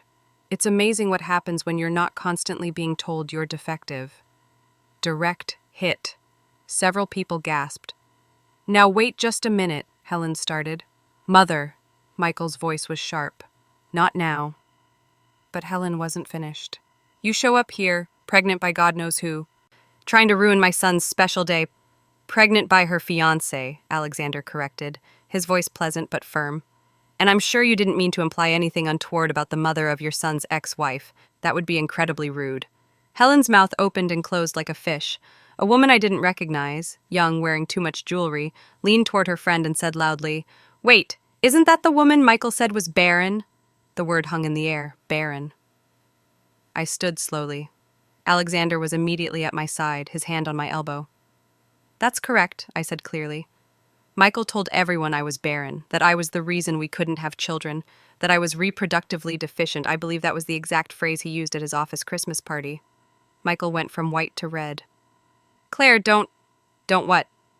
Don't tell the truth?" I looked around at all the faces watching us. For 7 years, I believed I was broken. I took fertility drugs that made me sick. I went to appointment after appointment. I apologized to Michael's mother for not giving her grandchildren. I hated my own body. Vanessa was crying now, silently, her hand pressed to her mouth. "And then," I continued, "about a year after our divorce, I got tested. Properly tested. By multiple doctors." I reached into my small clutch, specifically chosen because it was large enough to hold what I needed, and pulled out a folded document. "These are my medical records, signed by 3 different reproductive endocrinologists. Would anyone like to know what they say?" "Claire," Michael took a step forward. "They say I'm perfectly healthy, normal hormone levels, regular ovulation, excellent ovarian reserve, no abnormalities detected." I looked directly at Michael. The doctor's exact words were, "Patient is fully capable of conceiving and carrying a pregnancy to term." The backyard was silent except for the sound of someone's phone recording. "So if I was perfectly healthy," I said quietly, "and we couldn't get pregnant for 3 years, where do you think the problem was, Michael?" His face crumbled. "I didn't know." "You knew." My voice didn't rise, but it cut. "You got tested, secretly, and when the results came back showing low sperm count and poor motility, you decided to let me take the blame." "That's not—" "It's exactly what happened!" The shout came from the crowd. Everyone turned. Dr. Richard Morrison, I recognized him immediately, Michael's family physician, stepped forward. He was in his late 60s. Gray hair, kind face that was currently set in an expression of disgust. "Dr. Morrison?" Richard Thompson frowned. "What are you doing here?" "I was invited. I've known the Thompson family for 30 years. He walked toward Michael.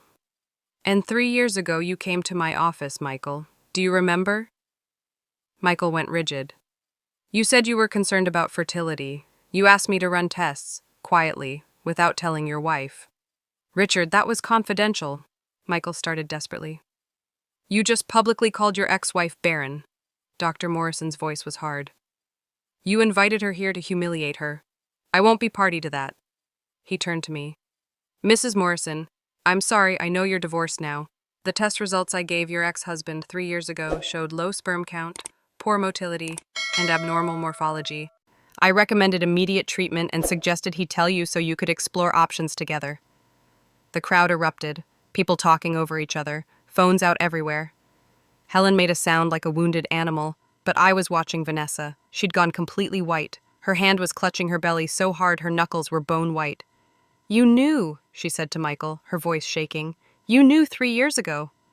"Vanessa, we've been trying to get pregnant for how long? A year before it finally happened?" Her voice was rising. "You let me think it was just taking time. You let me think we were both healthy, but you knew."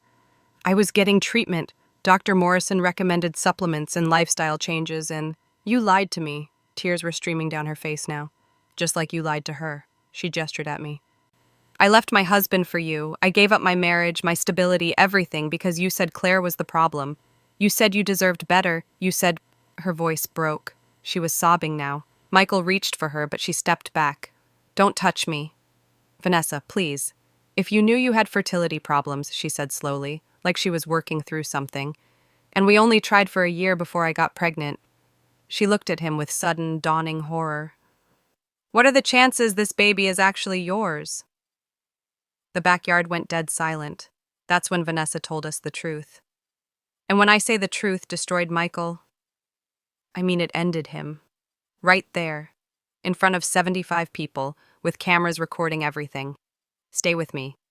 Because what came out of Vanessa's mouth next, even I wasn't prepared for it. Vanessa stood there, hand on her 7-month pregnant belly, tears streaming down her face, and said, "I need to tell you something." Michael's face went from red to gray. "Vanessa, not here." "Yes, here." She was shaking.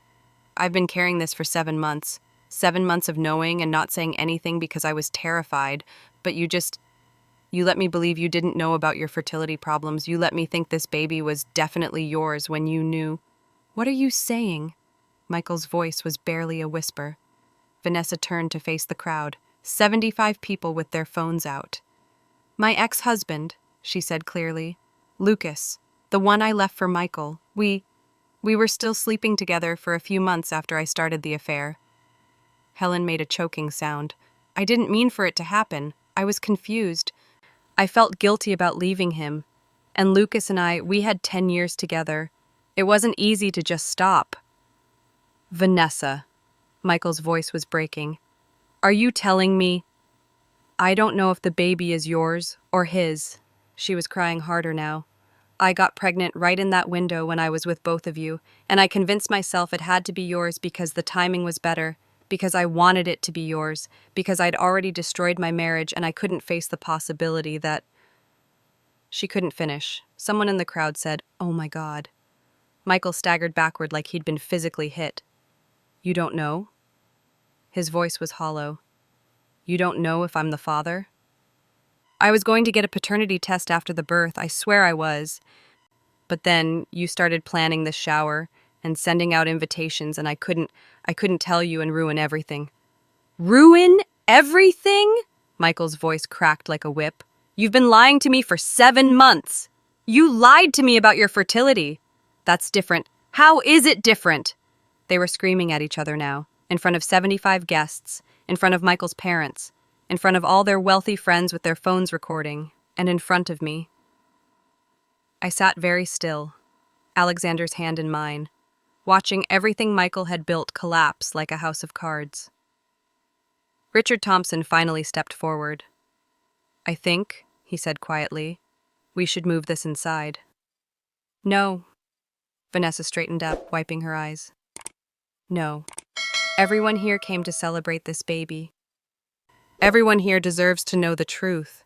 This baby might not even be Michael's. Helen swayed. Richard caught her, guided her to a chair. How could you do this? Helen's voice was weak. We welcomed you into our family. We defended you when people said you were a homewrecker. You told me I was better than Claire, Vanessa said flatly. You told me she was worthless because she couldn't have children. You told Michael he deserved a real woman who could give him a son. That's what you said, a real woman. Helen had no response. Vanessa turned to me. I'm sorry, she whispered. I know that doesn't fix anything. I know I helped him destroy you, but I didn't realize he was lying about everything until right now. And I'm sorry. I looked at her, really looked at her. She was young, younger than me. She'd been Michael's secretary for years before becoming his mistress. How old had she been when the affair started? 23, 24, barely more than a girl. Michael had pursued her, lied to her, love-bombed her into leaving her marriage. And now she was 7 months pregnant with a baby that might not even be his. I forgive you, I said quietly. The backyard went silent. Michael stared at me. You what? I forgive her. She believed your lies the same way I did. She's just realizing what kind of man you are.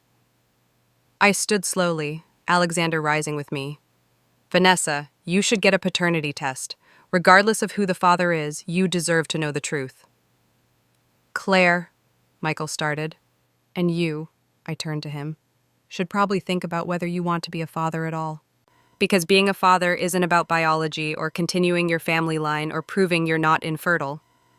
I stepped closer to him. He actually stepped back.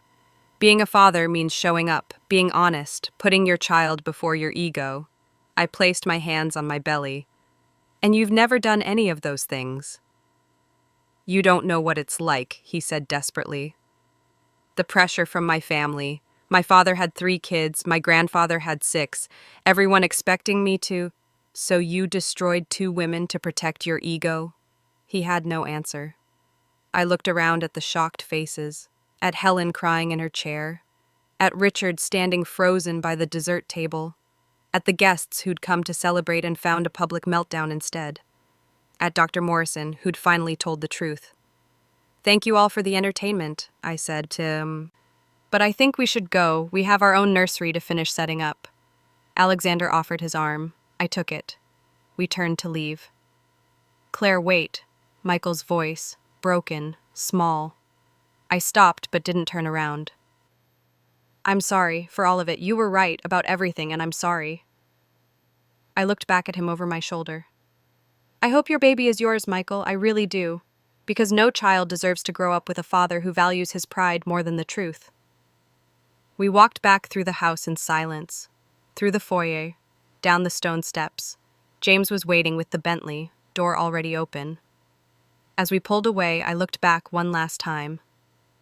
The backyard was in chaos. People were leaving in clusters. Vanessa was sitting alone on a chair, crying.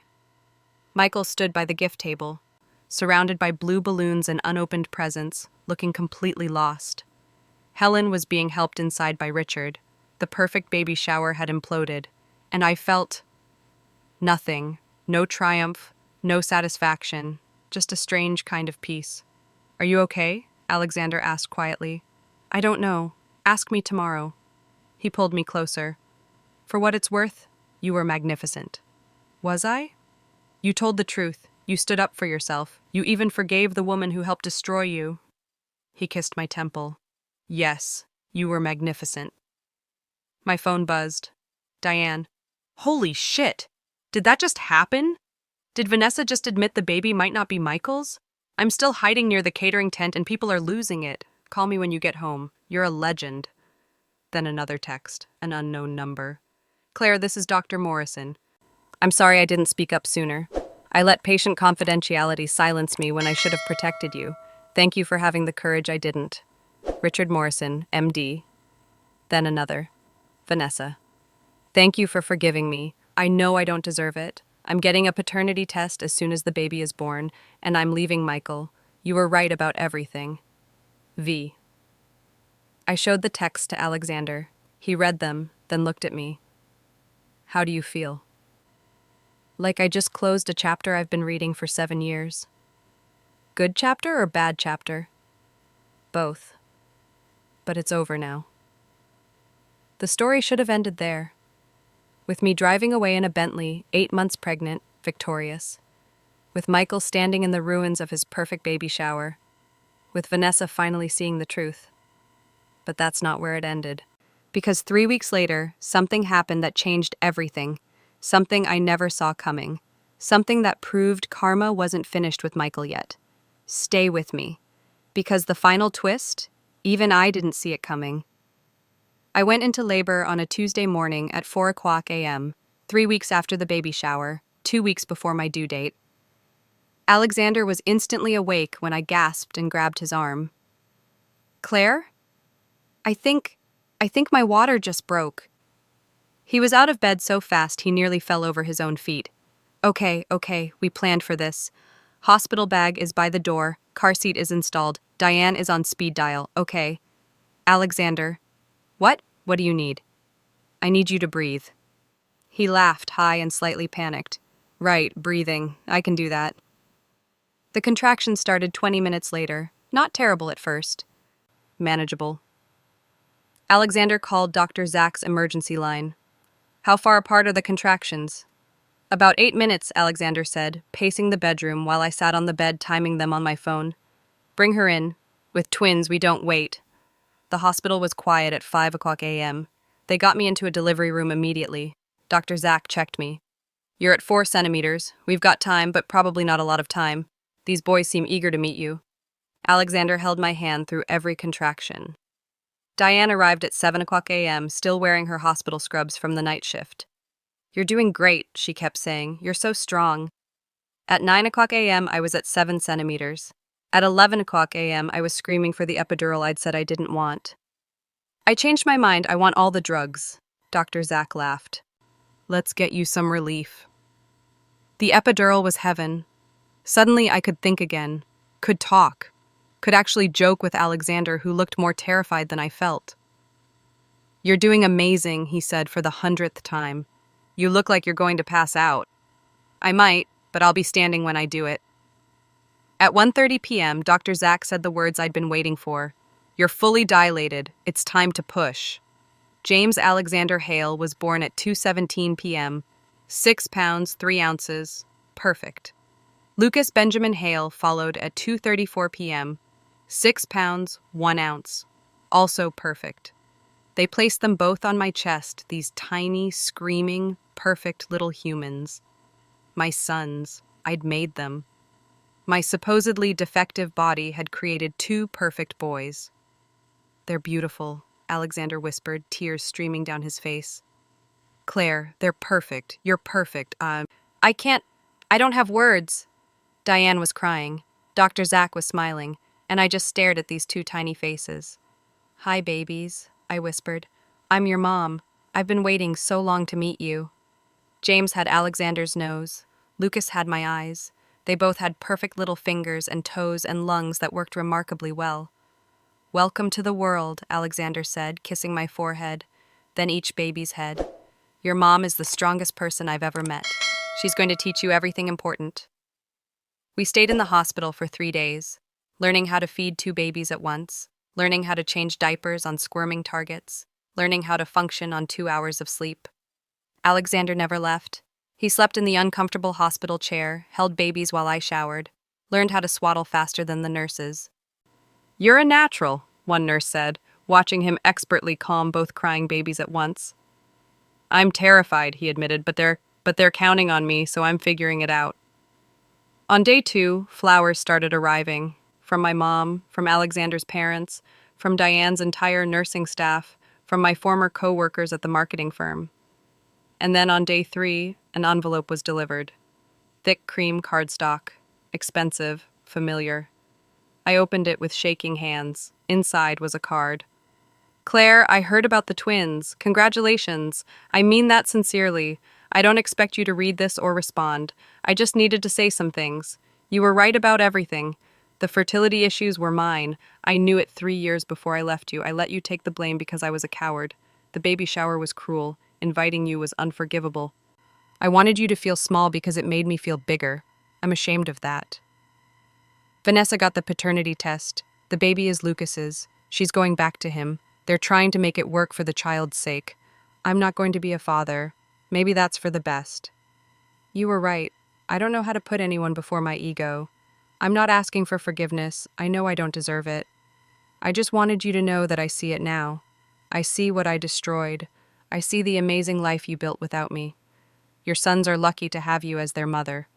And I'm sorry it took me so long to say what I should have said 7 years ago. None of it was your fault. All of it was mine. Be happy, Claire. You've earned it.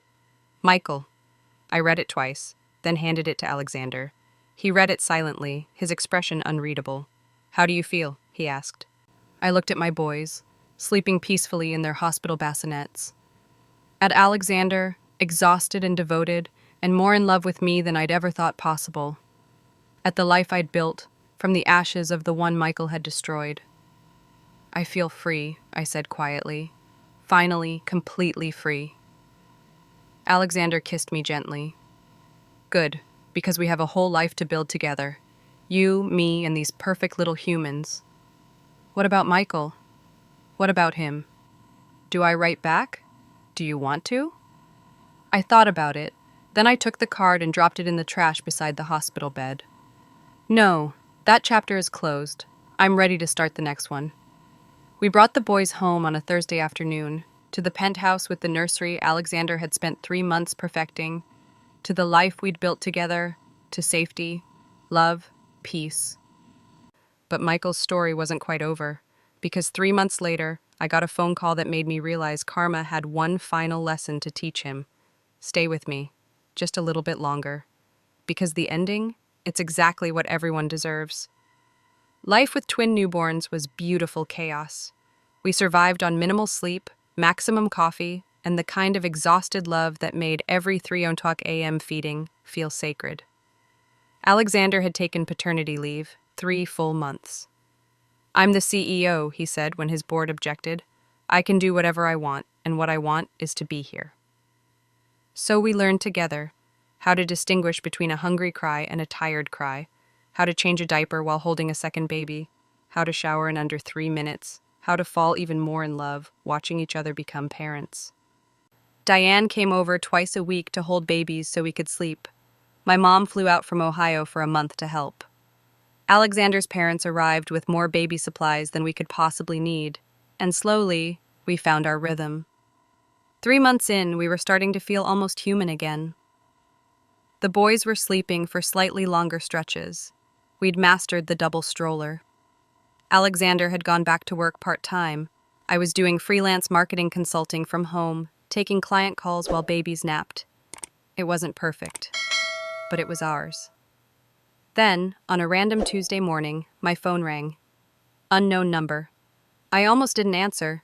Telemarketers always called during nap time, but something made me pick up. Hello? Claire Morrison? A woman's voice, professional, careful. This is Claire. My name is Jessica Zach. I'm a producer at Channel 7 News. I'm calling because we're doing an investigative piece on workplace misconduct and, well, your ex-husband's name came up. I sat up straighter. Michael Thompson? Yes, we've received multiple complaints from former employees at Thompson & Associates, allegations of harassment, discrimination, creating hostile work environments, and we found something interesting. What? Your divorce proceedings, your medical records that were filed with the court, the doctor's testimony from the baby shower. My blood went cold. Someone recorded that? Multiple people. The videos went viral for about a week before they were taken down, but we have them archived. Claire, would you be willing to speak on record about what happened during your marriage? I don't know. We're also speaking with Vanessa Sterling, your ex-husband's former fiancée. She's alleging that Michael manipulated her into leaving her marriage under false pretenses. We have 4 other women making similar claims about his pattern of lying and manipulation. I pressed my hand to my forehead. What would this accomplish? Accountability. Michael Thompson has built a career on charm and deception. He's hurt a lot of people. Your story, if you're willing to tell it, could help others recognize these patterns. Can I think about it? Of course. I'll send you my contact information. Take all the time you need. She hung up. I sat there on the couch, James asleep on my chest, Lucas in his bouncer, and stared at my phone. Alexander came home from a meeting an hour later and found me still sitting in the same spot. Claire? What's wrong? I told him about the call. He listened carefully, then sat beside me. What do you want to do? I don't know. Part of me thinks it's over. It's done. Why dredge it all up again? And the other part? The other part thinks about all the women who might work for Michael in the future, who might date him, who might believe his lies like I did. Alexander took my hand. I'll support whatever you decide. But Claire, you're not responsible for saving other people from Michael. You're allowed to just live your life. I know. But what if I could help prevent someone else from going through what I went through? Then you do the interview, and I'll be right there with you. I called Jessica Zach back the next day. I'll do it, but I want a few conditions. Name them. You don't show my children's faces. You don't reveal my current address, and you let me see the segment before it airs to make sure it's accurate. Done. The interview took place 2 weeks later at a neutral location, a photography studio downtown. Jessica was professional, kind, and thorough. She asked about my marriage. The fertility struggles, the lies, the affair, the miscarriage, the baby shower. I told her everything. And this time, sitting in that interview chair, telling my story on camera, I wasn't crying, I wasn't broken, I was just honest. Michael Thompson is a cautionary tale, I said near the end. Not because he's uniquely evil, but because he's ordinary. He's insecure and controlling and more concerned with appearing successful than actually being a good person. And there are men like him everywhere. What would you say to women who are in relationships with men like Michael? I looked directly at the camera. Trust your instincts. If someone is constantly blaming you for problems, if they refuse to get help, if they make you feel small to make themselves feel big, those are red flags, and you deserve better. Do you forgive Michael? I thought about it. I'm not angry anymore, but forgiveness isn't the same as forgetting. I've moved on. I have an incredible life now. Michael is just a chapter in my story, not the whole book. The segment aired 3 weeks later. Deception and Fertility, one woman's story of manipulation and survival. It was 20 minutes long. They interviewed me, Vanessa, 2 former employees of Thompson & Associates, and Dr. Morrison. They showed clips from the baby shower, blurred faces, but the audio was clear. They included Michael's statement, a corporate non-apology his lawyer had drafted. The segment ended with me holding my twins, their faces blurred, with the caption, Claire Morrison is now happily engaged and mother to twin boys. She runs a successful marketing consultancy from home. The response was immediate. The segment went viral, not just on local news but nationally. BuzzFeed wrote an article, Woman Exposes Ex-Husband's Fertility, Lies After He Invites Her to Baby Shower. Reddit threads dissected every moment. TikTok was full of people discussing reproductive coercion and fertility fraud. And Michael? Michael's company lost 3 major clients within a week. His business partner resigned. 6 more former employees came forward with complaints. The State Bar Association opened an investigation into his business practices. Within 2 months, Thompson & Associates declared bankruptcy. I found out from a Google alert. Thompson & Associates closes after allegations of misconduct. I read the article while feeding Lucas at 2:00 a.m. Alexander came out of the bedroom, found me on the couch with my phone. Can't sleep? Michael's company shut down. He read over my shoulder. How do you feel? Honestly, sad for all the employees who lost their jobs. But also, relieved that he can't hurt anyone else the way he hurt me. Alexander sat beside me, pulled me and Lucas close.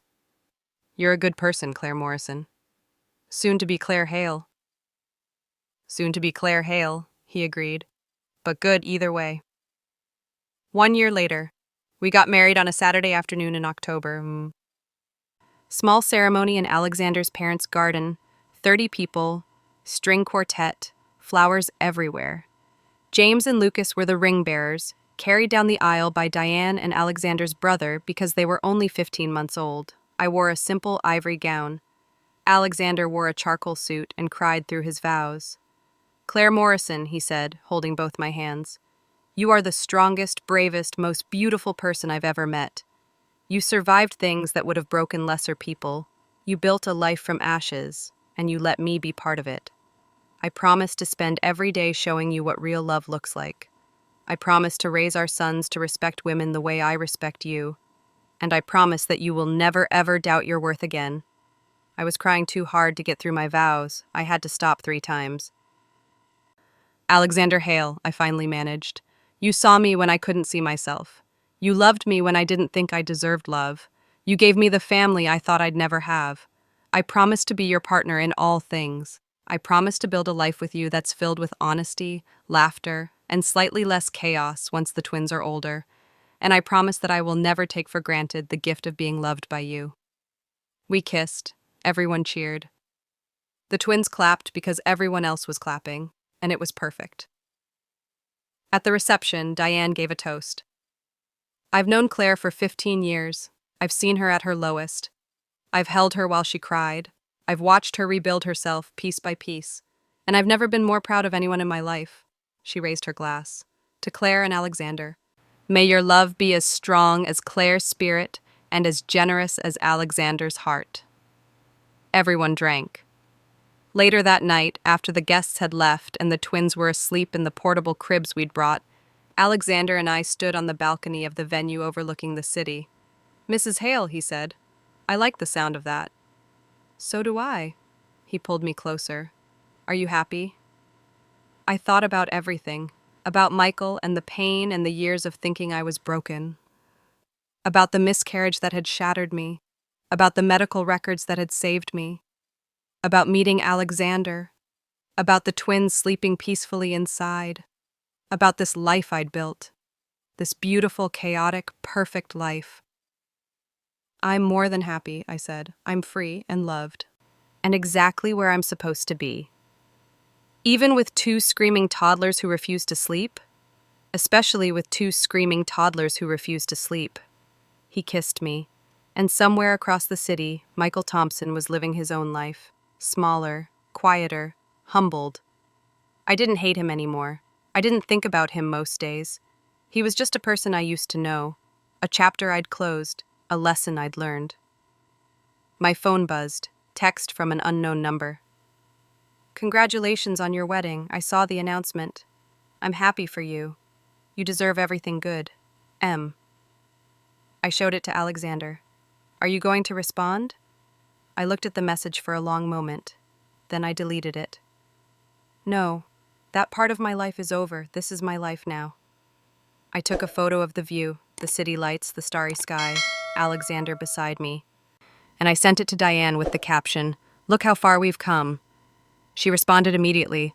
"From studio apartments to penthouse views, from rock bottom to the top of the world, I'm so proud of you, Claire. You did it. You really did it." I looked at Alexander, at the life we'd built, at the future stretching out before us. "Ready to go check on our boys?" I asked. "Always." We went inside together, to our children, to our marriage, to our life. And I realized something important. Michael didn't destroy me. He tried. But I was never broken. I was just waiting for the right story to tell. And this was the happy ending I wrote for myself.